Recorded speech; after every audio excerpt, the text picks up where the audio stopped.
Շարունակվում է Առավոտ լուսով վիքենդը, մենք շատ բարձր տրամադրությամբ պատրաստվում ենք ընթանալ առաջ եւ հատկապես բարձր տրամադրությամբ ենք, որովհետեւ մեր այսօրվա առաջին հյուրն արդեն տաղավարում է։ Մեր տաղավարում է լրագրող հաղորդավարուհի, մեր շատ սիրելի Ամալիա Հովհաննիսյանը, բարի լույս։ Ողջույն։ Բարի լույս եւ շատ ուրախ ենք քեզ տեսնել այս մյուս կողմում եւ ինչ զգացողություն է քեզ մոտ։ Ես էլ եմ շատ ուրախ տեսնել ձեզ, հետաքրքիր է յուրաքանչյուրս փոխվել ենք դերերով, որովհետև սովորաբար ես եմ ձեզնից հարցազրույց վերցնում։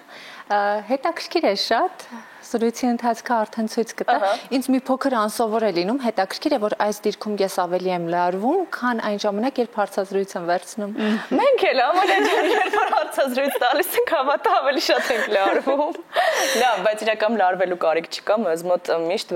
շատ դրական, հաճելի, հումորով լի, հիշողություններով լի զրույցներ են։ Եվ սկսենք լավ առավոտից, ավանդական այսպես հարց, ինչպես են սկսվում քո առավոտները։ Կան ծիսակարգեր, որոնք որ միշտ պահպանվում են։ Ծիսակարգ եթե որպես այդպեսին համարենք, դա սուրճն է։ Ժամանակին շատ ավելի վաղ էին սկսվում առավոտներս, որովհետև ես սիրում եմ առավոտյան դատարկ Երևանով քայլել, բայց հիմա գերհոգնածությունս թույլ չի տալիս, որպեսզի միշտ դժվարությամբ եմ արթնանում, չեմ կարողանում շուտ արթնանալ, բայց ժամանակին, երբ կարողանում եմ օրինակ առավոտյան 7-ին գնալ սրճարան եւ այդ սուրճը վայելել 7-ին սրճարան, 7-ին սրճարան կա Երևանում։ Այո, կան սրճարաններ, որոնք հենց առավոտյան 7-ից աշխատում են ու այդ շատ հաճելի Բայց շատ հաճելի մշակույթ է դա, ընդ որում ասեմ, կան սրճարաններ, որտեղ օրինակ 8-ին արդեն տեղ չես գտնում ազատ։ Ես եթերից հետո խնդրում եմ այդ հասցեներն ու անունները ինձ տաս։ Կասկադում կան այդպիսիք, որ երբեք չգնաս։ Որ չգնամ, ուղղակի իմանամ, որ կան նման բան։ Եթե գիշերը արթուն մնամ մինչև առավոտը 7, իմանամ որտեղ սուրճ խմել։ Իդեպ երբեմն այդպես էլ եմ արել։ Շատ հաճախ կան մարդիկ, որ առավոտը սկսում են ինչ-որ երաժշտությամբ կամ վերջին շրջանում ես շատ հանդիպել եմ, որ ոդկասթեր են լսում մարդիկ կամ հարցազրույցներ։ Սիրում ես հարցազրույցներ դիտել կամ լսել։ Դիտել այդքան չեմ սիրում, ավելի շատ ինձ ընթացքն է հետաքրքիր է թե երբեմն լինում է, չէ, դու մի ընտրություն ունես, հարցը այսպես տաս հնարավոր է ոչինչ չստացվի, մեկ այլ ձևակերպմամբ հնարավոր է հրաշալի զրույց ստացվի։ Ու այդ ադրենալինը, երբ դու հասկանում ես, որ հենց հիմա քո ձևակերպումից կախված է ճակատագիրը հաղորդման, ինձ համար դա համեմատելի չէ դիտելու հետ։ Բայց այստեղ մի րոպե հարց առաջացավ ինձ մոտ։ Սովորաբար պատրաստվելու համար հյուրի հետ հարցազրույցին, որպեսզի կարողանաս նրան բացահայտել, նախ իմանալ, թե ինչպիսի ճանապարհ է անցել, պետք է որոշակի ինֆորմացիա հավաքել եւ սովորաբար մենք դա հավաքում ենք տարբեր որպես գործի մաս։ Ահա, բայց ոչ ժամանցի։ Ոչ ժամանց, ոչ, որպես գործի մաս ես այնպես դու լսում ես որոշ ոդքասթներ, հարցազրույցներ։ Այո, բայց օրինակ առավոտը սիրում եմ, որպեսզի այսպես նուրբ իմ էմոցիաներով անցնի, առավոտներս հաստատ հարցազրույցներով չի անցնում, բայց գործի մի մաս դա իհարկե կիրառում եմ նաև մարդուն ուսումնասիրելը, դիտարկելը, հարցազրույցի համար ինձ օրինակ կարող է շատ կարևոր լինել, թե մարդը սրճարանում իրեն ինչպես է պահում մատուցողի հետ,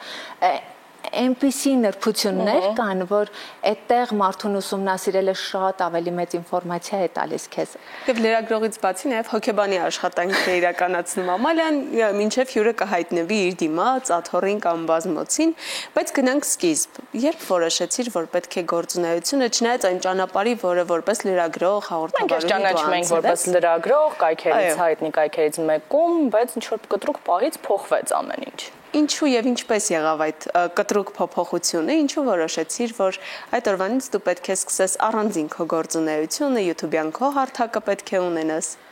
Նախ ասեմ, որ ի սկզբանե ես ընդհանրապես եթերային մարդ չեմ եղել, նույնիսկ երբ որպես լրագրող ինձ հրավիրում էին որևէ հաղորդման, ասում էին ներողություն, բայց ես եթերային մարդ չեմ, ես սիրում եմ կադրից դուրս աշխատանքը, ու երբևէ չէի պատկերացնի, որ ինչ որ մի օր այդպիսի փոփոխություն կկրի իմ կյանքը ու փոփոխությունն էլ շատ կտրուկ եղավ, ես գնացի մեր տնօրենի հետ հանդիպման եւ ասացի, որ ուզում եմ դուրս գալ աշխատանքից, որովհետեւ հոգնել եմ եւ ուզում եմ այլ բանով զբաղվել, իսկ այլ բանը լրագրության ոլորտում չէր։ Այլ բանը այն է, ինչով հիմա զբաղվում ես, թե այդ ժամանակ լրիվ ուրիշ հեռանկար էր։ Դու գիտես։ Պատասխանից արդեն ենթադրելի։ Ես այլ բան եմ ուզում, փոխել ոլորտը, փոխել ամեն ինչ, հեռանալ լրագրությունից, գոնե որոշ ժամանակ դադարի համար։ Ու այս առումով ես միշտ ասում եմ, որ Արամ Անտինյան շատ կարևոր դեր ունեցավ, որովհետև ինձ առաջարկեց անել մի նոր բան իմ գործունեության ոլորտում ու ինձ մոտիվացրեց, որ դու տարիներ շարունակ այստեղ ստեղծել ես քո անունը, ծավալել ես գործունեություն եւ շատ ափսոս կլինի, եթե դու մի օրում ուղակի ջնջես այն ամենը, ինչը որ արել ես։ Այդպես շատ երկար զրույց ունեցանք, որից հետո որոշեցինք, որ վիդեո տարբերակով հարցազրույցներ կանեմ, ընդ որում ես տրամադրվել էի, որ հիմա ես կսկսեմ հարցազրույցները, քանի որ լրագրողներին չեն սիրում, ինձ լիքը վատ մեկնաբանություններ կգրեն եւ ես վերջնականապես կլքեմ ոլորտը։ Ստացվեց հակառակը։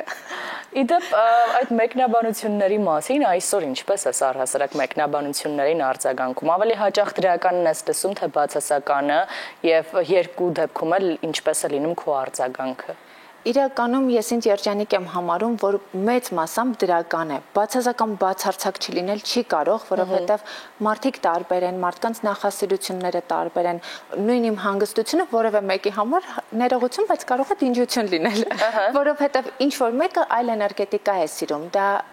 շատ նորմալ է, դրան նորմալ եմ վերաբերվում։ Այդպես եթե ինչ-որ անառողջ խոսակցություններ լինեն, դա բնականաբար կազդի ինձ վրա, բայց փառք Աստծո իմ դեպքում հազվադեպ են լինում այդ բացասական մեկնաբանությունները, կարող են քննարկել օրինակ վարսերս, հիմա երկարացրել եմ, մի մասը ասում է պետք է կարճ պահել, մյուս մասը ասում է երկարացրու, դու այդ դաշտում չես կարող գտնել միջին, որովհետև ինչ էլ անես, մի մասին կբավարարի, մյուս մասին չի բավարարի, ու այս առումով զուտ պետք է առողջ նայել հարցին, եթե քեզ դուր է գալիս, ի վերջո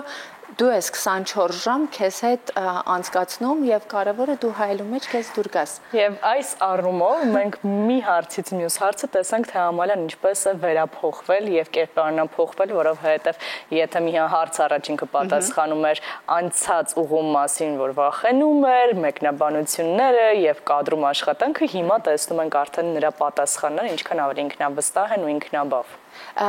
Մեկնաբանությունները, այսպես ասեմ, ինչ վերաբերվում է վախին, այդ վախը միշտ կա, երբ որ դու հանրային ոլորտում ես, որովհետև այս ոլորտում սայթակելը շատ հեշտ է ու ցավոք սրտի, եթե դու մեկ անգամ սխալվես, քեզ կարող են չներել։ Դու կարող ես տարիներ շարունակ մեծ աշխատանք անել, տարիներ շարունակ ամեն բան լավ անել, մեկ անգամ սայթակես եւ որևէ մեկը չհիշի քո տարիների շատ մեծ աշխատանքը, դրա համար այդ վախը կարծում եմ բոլոր հանրային մարդկանց մոտ կա։ Ամալիա, դու տասնյակից ավելի հարցազրույցներ ես արել այս ընթացքում, այս 290 մարդու պատմություն, 290 անցած ճանապարհ։ Ու այս ընթացքում կարծես չկա մի այնպիսի հարցազրույց, որտեղ հյուրը հայտնվի վատ վիճակում, երբ իր պատմությունը, իր տեսակետները վատ քննադատության արժանանան։ Ինչպես ես կարողանում յուրաքանչյուր մարդու հետ զրույցի օգնությամբ անցնել այդ ճանապարհը ու ապրումակցել։ Ես կարծում եմ շատ կարևոր է մարդկանց սիրելը եւ մարդկանց լսելու ցանկությունը։ Ես իսկապես ուզում եմ լսել իմ հյուրերին։ Երբ որ իրենք գալիս են իմ առաջ ինչ-որ պատմություն են պատմում, ես չեմ մտածում, վայ անոնս ունեմ, վերջ բավարար է։ Ինձ հետաքրքիր է մարդը ու շատ հաճախ այ երբեմն դա էլ մարդիկ կան, որոնք սիրում են, մարդիկ կան, որոնք քննադատում են, որ ես մարդու հոգու մասին եմ հաճախ խոսում, բայց ինձ համար իրադարձությունները այնքան երկրորդային եւ երրորդային են, ինձ ավելի հետաքրքիր է մարդու հոգին, դրդապատճառները, ինչու է այդպես արեց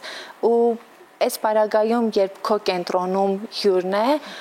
այդ դրական աուրան փոխանցվում է։ Երբեմն լինում է, երբ մարդկանց քննադատում են, ես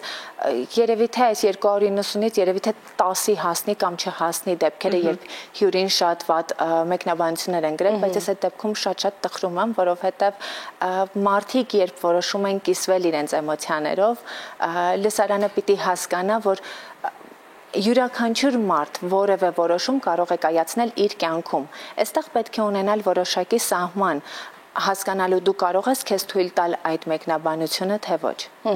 Եղել է կամ կհիշես մի այդպիսի հարց, որը որ տվել ես ու հետո ինքդ քեզ չես ներել այդ հարցը տալու համար։ Որքան էլ որ նրբորեն ես փորձում մոտենալ, որքան էլ որ քո նպատակը մարդուն խոցելը չի, բայց եղել է որ անզգուշորեն ինչ որ մի հարցում սայթաքել ես։ Իհարկե,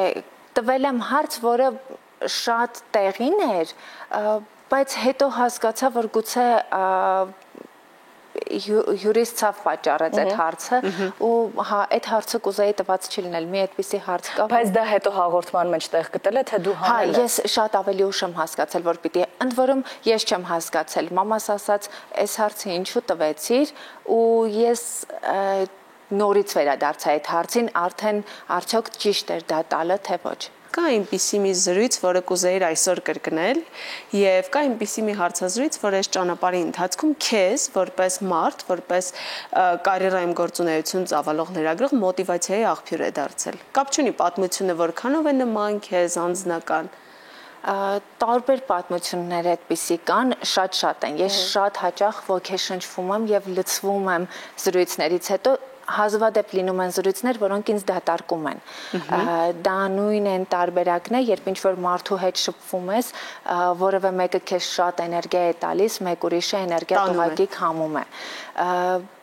Շատ զրույցներ կան, որոնցից որ ես մոտիվացվել եմ, շատ մարդիկ կան, որոնց հետ ժամանակ անց կցանկանամ նորից զրուցել, նախ որովհետև զրույցի սկզբում ես շատ թոփ մարդկանց եմ հրավիրել, բայց այն ժամանակ ինձ չէին ճանաչում որպես Ամալիա ու շատերը օրինակ ինձ այսօր ասում են այս ինչ մարդուն հրավիրիր, այն ինչ մարդուն հրավիրիր, ասում եմ հրավիրել եմ, բայց այն ժամանակ չեն ասոցացրել, որ Ամալիան է անում զրույցը, թեպետ ունեցել է օրինակ 300,000 դիտում տվյալ հարցազրույցը, իմ անձը չեն ասոցացրել, եւ բացի այդ կան մարդիկ, որոնք այնքան լիքն են, կան մարդիկ, որոնք ամբողջ կյանքում մեկ հարցազրույցի մարդ են, դու իրենց հետ երկրորդ անգամ զրուցելու թեմա ուղղակի չես գտնի, եւ կան մարդիկ, ովքեր այնքան լիքն են, որ ժամանակ առ ժամանակ կարելի է բոլորովին նոր շատ հետաքրքիր զրույց ստանալ։ Ամալիա, այս հարցը տալուց ես գիտեմ հարցի պատասխանը, բայց ուզում եմ, որ հնչի, որպեսզի հեռուստադիտողները եւս լսեն ու ճանաչեն քեզ եւ քո նաեւ մոտեցումը աշխատանքային։ Հյուրին կանչելիս լինում է, որ հյուրը ասի, որ այս թեմաների մասին ես չեմ խոսելու կամ նախնական պայմանավորվածություն ձեռք բերեք այն թեմաների շուրջ, որոնք որ հաճելի չեն, չի ուզում հյուրը դրանց մասին խոսել։ Տեսեք, կա նուրբ սահման ու այստեղ փոխադարձ հարգանքի մասին է խոսքը։ Հյուրը պիտի չմտնի լրագրողի տարածք եւ լրագրողը պիտի իմանա, թե որքանով մտնի հյուրի տարածք։ Օրինակ, իմ հայտնի հյուրերից մեկը, որ ունի երեխա մանկական ուղեղային կաթվածով, ես հասկանում եմ, որ եթե իր հետ խոսեմ այդ մասին, բացի այն, որ դա լայն հետաքրքրության կենտրոնում է հայտնվելու, նաև այդ երեխաները շատ յուրահատուկ են, իրենք տաղանդներ ունեն, որոնց պետք է ճիշտ մոտեցմամբ բացահայտել եւ այլն, դա նաև կարող է կրթական հաղորդում դառնալ, բայց մարդը պատրաստ չէ։ Ես երբեք ինձ թույլ չեմ տա հարց տալ եւ իրեն դնել անհարմար դրության մեջ։ Հնարավոր է ինքը որևէ պահի ցանկանա խոսել այդ մասին, հնարավոր է երբեք չցանկանա։ Դա իր ընտրությունն է։ Եվ ես երբեք չեմ որոշում, թե որքանով է բաց իմ դիմացի մարդու անձնական դաշտը։ Ես կարող եմ տալ հարց, որը գուցե իրեն անկեղծացնի, բայց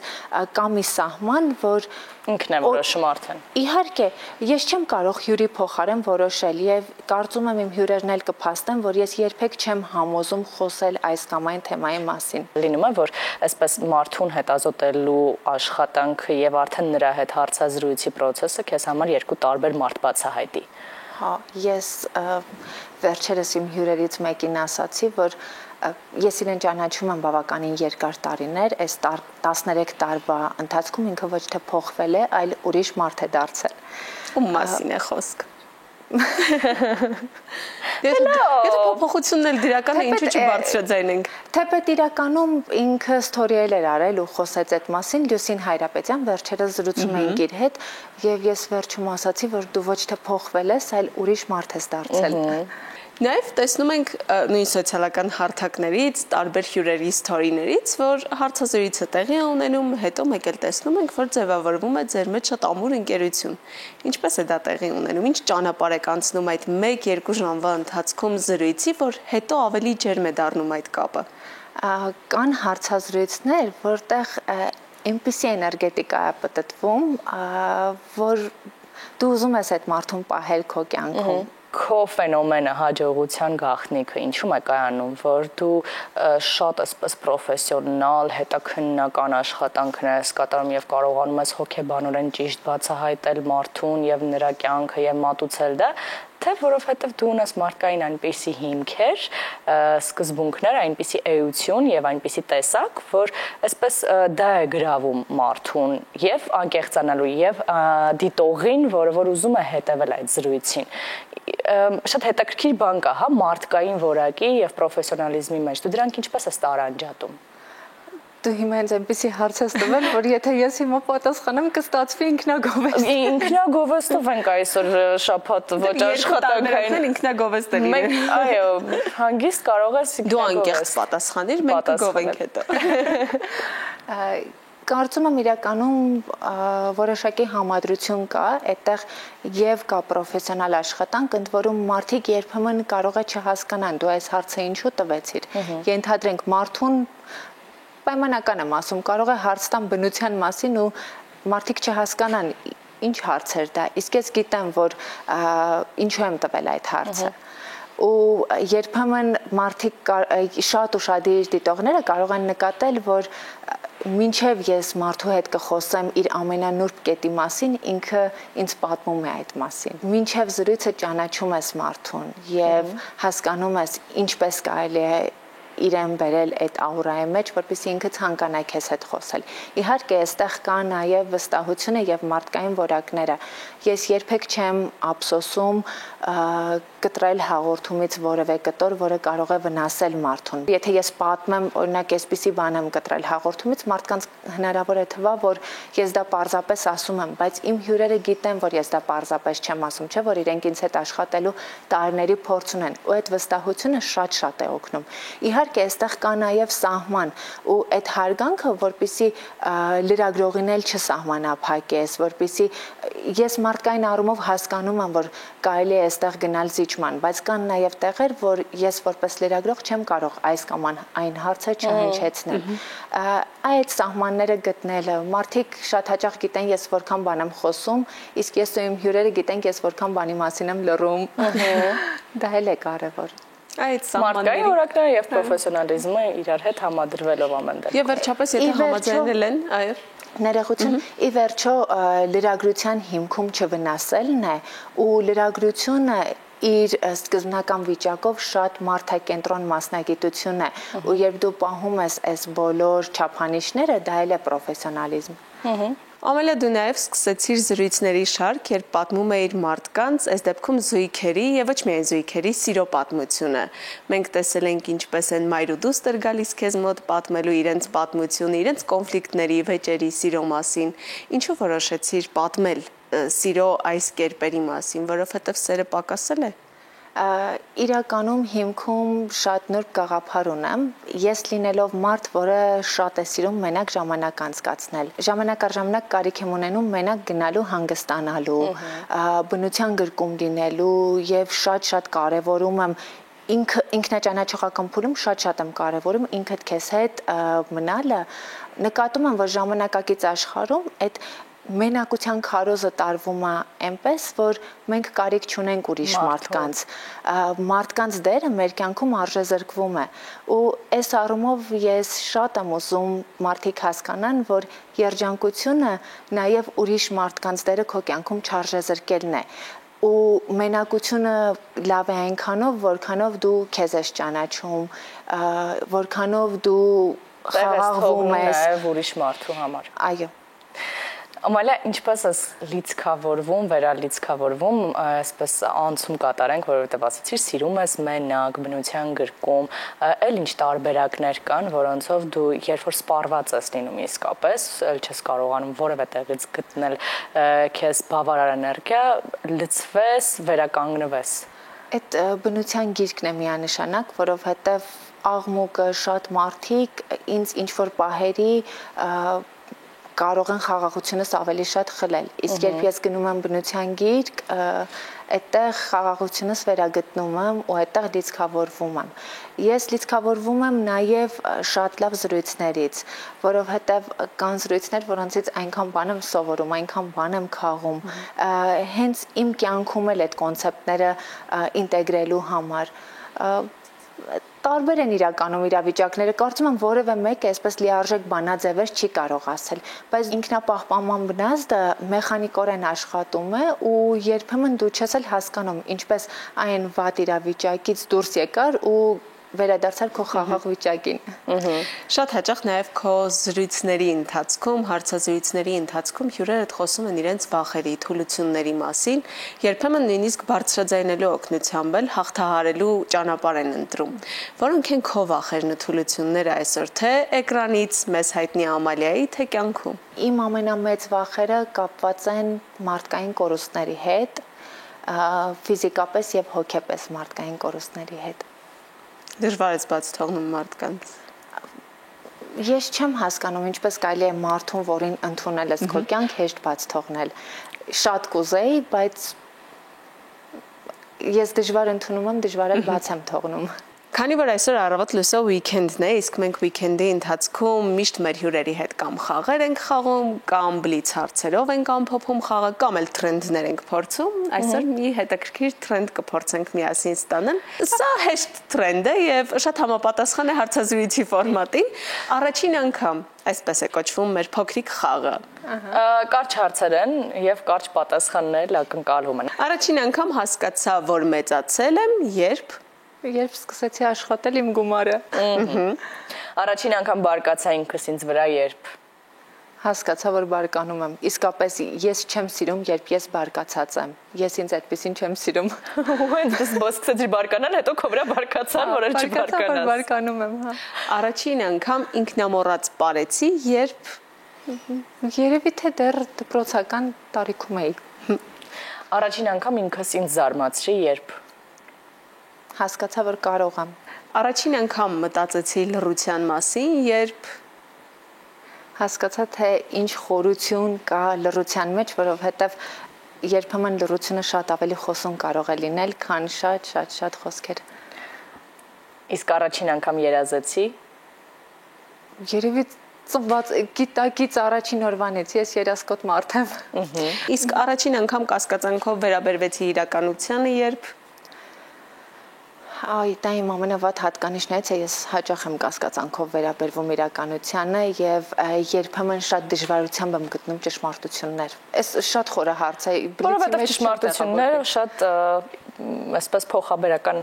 երևույթներ են։ Իհարկե։ Ու երբեմն հենց արագ պատասխանների մեջ էլ մենք գտնում ենք մարդուն, իր տեսակը, գույնը, որովհետև հենց այդ պահին է գալիս միտքը ու հասկանում ես, թե ինչ ձևով են մտածում։ Եվ վերջում այն հարցը, որ ուզում էի տալ, հիմա քեզ ավելի հարմար է այդ աթոռը, թե հակառակ, հարցեր տվողի, թե հարցերին պատասխանողի կարգավիճակում ես քեզ լավ զգում։ Ամեն դեպքում, քանի որ ես իմ աշխատանքը շատ եմ սիրում, ինձ հետաքրքիր է այդ process-ը, թե ես ինչպես կբացահայտեմ մարդուն ու կբացահայտեմ, թե ոչ, որովհետև յուրաքանչյուր հաղորդում ի վերջո չկտրած ձմերուկ է։ Կապ չունի, թե դու որքան ինֆորմացիա ունես մարդու մասին։ Ամալիա, շնորհակալ ենք անչափ քո ոչ աշխատանքային առավոտ, այո, մեզ հետ սկսելու համար, առավոտ լսող weekend-ի ընթացքում հանդիպեցինք, քննարկեցինք շատ աշխատանքային գաղտնիքներ եւ ոչ միայն, ու ուրախ ենք քեզ մեր տաղավարում տեսնելու համար։ Ես էլ ուրախ եմ շատ ձեզ տեսնելու համար, ուրախ եմ լինելու այստեղ ու ինձ շատ հաճելի էր զրուցել ձեզ հետ, շատ հետաքրքիր ձևով եք անցկացնում զրույցը։ Շնորհակալ ենք։ Փոխադարձ Ամալիա, մենք շարունակում ենք սիրելի հեռուստատողներ, այս պահին երաժշտություն լսենք, վերադառնանք։